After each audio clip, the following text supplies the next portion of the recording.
There you go. So there's the facts. And you know, obviously I have other stores that have done a few 100,000 here, a few 100,000 there, yada yada, but these are my biggest hitters. These are what I spent the most of my time, energy, and money on. I thought about making like a super structured video for this, and I thought that how can I possibly provide the absolute most value to you guys without wasting anybody's time and only talking about the things that I found important. So in about 10 seconds we're gonna do that. But before that, guys, please make sure to subscribe if you are new. I love dropping free value. Join the Discord, join the Black Hat. It'll be the best decision you ever make. It's the highest level e-commerce community you can possibly find. Like the video, drop a comment if you have anything down below, and I will be getting back to everybody. And without further ado, let's get into it. So dropshipping is everything working in concert. That's all it is. There's a lot of moving parts with it, and there always will be. So once you've identified what parts you genuinely need to focus on, that's all you need to do. I see all these guys going over their landing pages, they're going over their brand, their logo, the name. When it comes to the actual website, all you have to worry about is the offer. You want an offer that's going to push people into the checkout. So an example, you know, you can charge low up front so you can push people in, and then let this back end of the store do all the heavy lifting. So like I said, I wouldn't be profitable without things like you know, a bundling app that bundles orders together to increase the AOV upfront pre-purchase. I wouldn't be profitable if I didn't have SMS going out. So, you know, if the user abandons and they go back to TikTok, they get a message 5 minutes and they get a message 45 minutes, a text message that, you know, they can easily just click, pop right back into the checkout. In fact, I don't even use emails anymore because I think they're genuinely too expensive. And I mean, 100% of traffic on TikTok is on the mobile phones. SMS is the wave. You know, let's not get it too big, but you're going to get the best bang for your buck. You're going to get like, you know, like 200 ROAS on that stuff. So SMS is huge. And then obviously, you know, we still need to increase our AOV a little bit more if we haven't already. So offering any type of post-purchase upsell is mandatory. If I didn't have these three things on my store, I wouldn't be profitable. And of course, you know, just having a low like a low upfront offer or maybe a higher shipping. Again, I come from the free plus shipping, you know, days, and you can run free plus shipping on pretty much any product and it'll work. Or you can find a way to make it work if you know, have a complementary ad strategy. But I've always liked that kind of way to do it, you know, maybe charging $10 up front and then $15 for shipping, because once they're in the checkout and they've entered all that information, it's quite hard to back out, especially if they're hot. And over an extra little 15 bucks, I mean, there you go. You made the sale. You might see a higher drop-off rate from, you know, reach checkout to conversions than usual, but you're also going to see a lot more conversion. So it works out. That's literally all you need to focus on. People overcomplicate the hell out of it. And I'm just being upfront with you guys that if anything I have that's like a, you know, trending thing that's on all my stores that I genuinely believe is the sole successor of everything, it's that having that a nice offer. Obviously you want a little clean logo, but you could run this on the Bew theme. You could run this on Prestige. Don't like any of like those, you know, just you can run this on like any theme. It doesn't really matter as long as your product page has something that pushes people into the checkout. If you are new, you know, I do recommend trying free plus shipping, or like any lower upfront, like $2, $3 product, and then having like $20 shipping cost. And the way you can do that is by weight-based shipping. And let's say for every pound, you know, you're charging 20. So 1 pound 20, 2 pounds 40, 3 pounds 60. And then you go into your product settings on your store and you just say each product costs 1 pound, and boom, that's how it works. Make sure to place test orders before and everything. So when it comes to the actual store, that is the one trend. Like I said, that is it. That's all I focus on. Don't spend too much more time and energy on anything else. So that's why genuinely I like to choose saturated products that like a ton of people are already selling, because that way, you know, you're implementing yourself in a pre-occurring sales stream. So you don't have to worry about, is it even going to sell or not? And then what you do is you just simply add all that, you know, add that better offer, and it works. People are so scared of saturation. People think saturation's like the end of the world and is dropshipping saturated. It's like, first of all, dropshipping is just a way of fulfillment in business. And then second of all, no, like saturation's a good thing. It means it's working. And if it wasn't saturated, I'd be very hesitant about spending my time or money on it. So just some quick common ideologies. I hope you guys understand. Again, this does go against the grain. This goes against what a lot of other gurus will say. But, you know, I simply actually do this, and I got to know how this works. So that is all for the store. Now, what we're going to talk about next is the second most important thing, and in my opinion, is now what we're going to talk about is the ad strategy. So a lot of people, they think, you know, you have to run these very, very exact ad strategies. Now, and I release ad strategies, I show what I do, But in my ad strategies, I'm never like, it needs to be this exact certain amount. I always, say, hey, learn for yourself, feel out the ad accounts yourself, try different little things, find your own grooves. Because again, this is not a one size fits all game with media buying. These ad platforms, Facebook ads, Google ads, TikTok ads, they are always changing. They're always updating.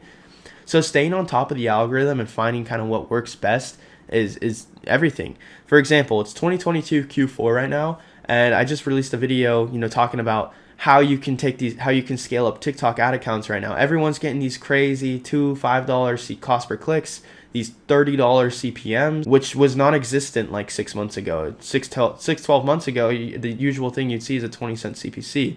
Well, what's happening is there's a surplus of advertisers coming in. So I recognize that. And what the TikTok ad accounts are doing now is they're putting a lot more review on the people. They're charging them a lot more because there's just so many people coming in. And obviously, helps tame the crowd and weed out the good advertisers and weed out the people who are there to spend a lot and the people who are just coming along to, spend $50 and whatever. So this is obviously a new implementation from TikTok. Again, times are always changing. We have to be adapting constantly. We always have to be problem solving. Again, problem solving is the highest quality I've seen. Problem solving and being self-sufficient is the highest quality I've seen in anyone at this scale.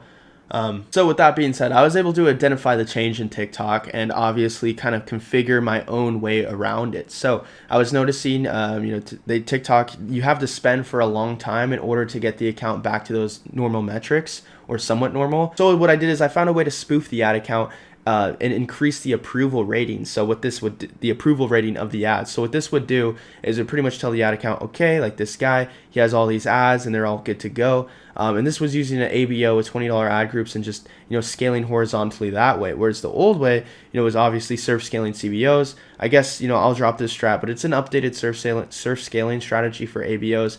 And it works flawlessly. Like I said, spoof the approval rating, and I was able to get the ad account back to those crazy 20-cent, CPCs, those $5 CPMs. And in a landscape like this, when TikTok's obviously charging more for ads, I found a way to get, 5+ ROAS every time. I was getting 10 ROAS here, 8 ROAS there. Just these crazy return on ad spends I haven't had in a long time on TikTok, at least a year or so. So boom, it's just the little things like that, picking up on little trends internally in these ad accounts. Don't just think it's an interface where you can't figure out the outcome. There is an actual bidding system within these ad platforms, and the more you work with it, the more you run ads, you'll start to feel it out. Like I say, ad accounts are like girlfriends. They're emotional. They're very high maintenance. And you got to do some different things to, build that relationship up and then actually hold that relationship with them. So don't think they're all working the same. Facebook works differently than Google and TikTok. They all work differently. So learn it out, feel it out for yourself, and listen to some of these ideologies that I go by. So the ad account, just actual media buying and being self-sufficient there. But yeah, so that's media buying for you. It's a never-ending cycle. It's never going to stop. So my best advice is get in now and start learning as fast as you can, and follow these ideologies that I preach out in my videos, because it's exactly what's going on in my head. It's exactly how I'm operating these ad accounts and able to run at scale. For example, with Facebook 2 years ago, I was taking advantage of the pixel, learning phase in a different way, to where I would let the ads run at $50 for 5 days straight, and then I'd be able to scale it to any amount I wanted to, and I would always have the same CPA, cost per action or cost per purchase, as I did at low scale. So that's what I did there. Whereas with this, obviously I'm doing different things. If you know me, I like to cloak my pixel with this because I like to get more traffic for less, which, TikTok's learning phase works completely different than Facebook's learning phase. And that's something where a lot of people would go from platform to platform, and I've seen it so many times, they'll fail because they think it works the same. No, it might look the same, completely different interfaces, completely operates in a completely different way. So yeah, that's my 2 cents on running ads and always staying with the current times, adapting to the advertising structure, understanding the ad platform, how it works, the bidding behind it, and ad costs. So of course, using agency ad accounts is one thing too that I've been able to use to scale higher. They just have a much lower risk of getting banned, because I'm sure we've all been banned a million times, and don't feel bad that you got banned because it's literally a robot that banned you. But yeah, just as my 2 cents when it comes to media buying. And I think the most important things you should focus on, and not so much the exact ad strategy or that exact glitch. The third thing and the last most important part that I work on, and again, this is what I literally spend a majority of my time on every day, is the banking side of things, the processing. Obviously, guys, you need to get LLCs right off the bat, in my opinion, or once you start making sales, because even though at 10,000 gross a year, you need to report. Now, there are ways to, tax plan and do different things like that, but ultimately you need to pay taxes on your e-commerce sales. A lot of younger guys get into this and they're like, wait, I have to pay taxes? And I remember my first tax bill, and it wasn't nice. I was 19 years old. I made my first few $100,000 Shopify Dropshipping, went out, bought a Benz, blah blah blah, and then I had this tax bill to pay, and I was like shoot. I couldn't get around it. So now I plan a little bit more, but yeah, so just having the payment processing and banking side down. Typically, you can start off with Shopify payments, you can start with Stripe, but lately the scene, they're getting super uptight with drop shippers, and the best way to go about payment processing is, I do have a link in the description down below, but this is not like a plug, this is literally what I use, is more so high risk bank processing. That way I don't have any holds, I don't have any reserves, and I'm able to use chargeback protection, because obviously if you're at scale and you get a 10% or 25% reserve, I mean, that's your profit, right? So boom, all of a sudden you're not profiting any money, all your money's going straight into this reserve, and I mean, that's no fun. It really is. I mean, yeah, the money gets released, but when you're starting out, it's really hard to grow your bankroll at the beginning. So that's not good. So I recommend, once you have your LLC, C Corp, or S Corp, whatever you end up getting, that you do start applying for bank, high risk, more e-commerce related bank processing. It's a much more one-on-one experience as well. And they do have different ways you can get chargeback protection, such as things like mitigator. We have all that in the Black Hat section on the Discord, so that way no chargebacks actually hit your processor. This uses Visa's new chargeback tools, and you're able to pretty much, and it just adds that extra layer of protection when you're scaling high to $1 million months. Guys, a lot of these guys doing $1 million months that I know are not using Stripe accounts. They're using either their bank merchant processing, they're using authorized.net, any third-party MIT, which is a merchant ID. Just keep that in mind, that there's a lot more that go into these systems than meets the eye. It's not like I just click run ads and everything's done. I typically now will spend 2 to 3 months building the foundation on a store before I even launch it. And that's because I'm focusing on things like processing. So with that being said, obviously the website, getting people into checkout, having, driving that AOV up before the order, after the order, having the SMS help, gather up whoever abandoned. And then when it comes to run media buy, staying current on the strategy, staying current on how the ad account acts and how it reacts, and how you can understand what output you'll get for your input. And then of course the banking side of things, the LLCs, the payment processing, the taxes and all that stuff is the most important parts when it comes to genuinely operating, when it comes to actually operating it. That is what I focus my time on. All the little things like logos and whatnot, it doesn't mean too much to me at all, and I don't really bat an eye at it much. And obviously for this type of stuff, you are going to need a good agent that is supplying those tracking numbers fastly, and if you want that is in the links down below as well. Yeah, so after all that, you got your processing, you got your media buying, you got exactly what you need on the website,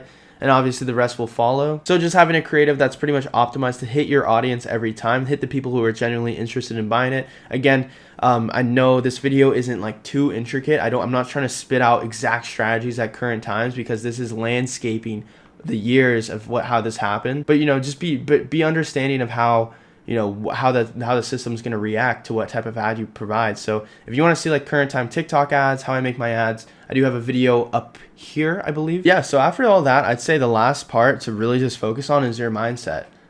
Again, like being like the two biggest qualities I've seen in people is being problem solving and self-sufficient. In business, you're not going to get anywhere if you're problem solving. There's always going to be problems. It's never going to be ending, and you got to have a way to delegate problems. You can't blow up when your ad account goes out. You gotta just, okay, that's part of it. You gotta find a solution. So you can use like agency accounts, you can create your own. There's different proxies to where that way you can have multiple different browsers that aren't coming back to you or whatever. There's so many ways to troubleshoot and so many workarounds in the current space. It's a lot easier than it was 2 to 3 years ago, in my opinion. Find your own grooves, be self-sufficient, problem solve, adapt, and I swear this game is so much, it will come right to you. So other than that, guys, that is my value for this video. Please subscribe if you want some more. Really, that is exactly what I focus on. That's exactly what's going on in my head. And I don't spend any more time and energy. I mean, I do, but not really like on anything else. I pretty much said my exact formula here. So yeah, I hope you guys enjoyed. That's just what I do. Again, I'm sure there's other takes and other ways and people have done high scale, but we all have our own, we all have our own way. We all have our own groove that we found and what worked for us. And, I hope you can take this. This is a pretty broad way of doing it. But I'm sure you can take these ideologies and just focus on that and it'll work for you. I'm sure you can take other ideologies and focus on those and it'll work for you. But here it is right here. That's exactly as I did my own. Join the Discord, comment down below. I'll be getting back to all of them. Subscribe, like the video, all that good stuff. I wish you guys the best of success. Peace out, soldier up, and salute.